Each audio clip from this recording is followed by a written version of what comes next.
Hello everyone. Today I'm going to speak about data validation. It's very simple and very useful for any kind of forms and applications you need to use.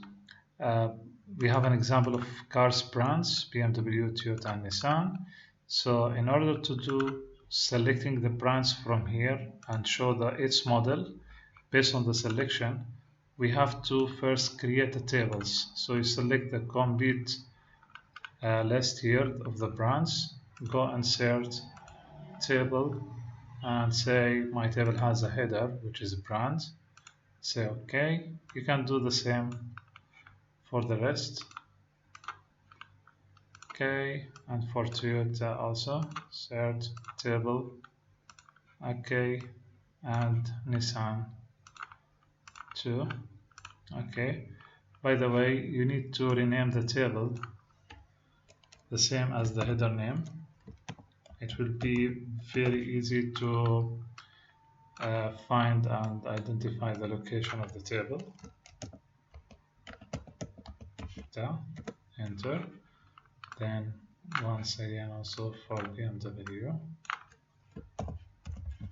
Enter. And brand table. Enter.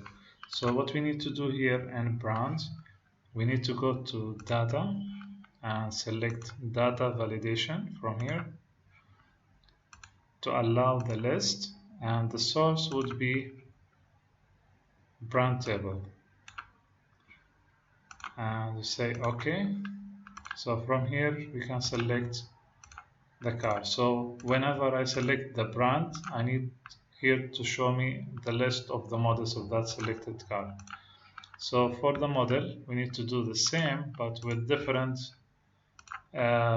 change. I'll select list here, and the source here I will say equal indirect, and we will point it to the cell which is A3. I close the brackets, but don't forget to remove the $sign, otherwise it will stack for the other cells with the same source here. I'll say OK. So for Toyota it shows Patrol and Yaris, which is correct. So if I select BMW, it shows BMW series. The same for Nissan. Yep. I can select all of these and I can drag for some cells if I need to do the same. So if I change here for Toyota. Yep. And that's it for today. Thanks for watching.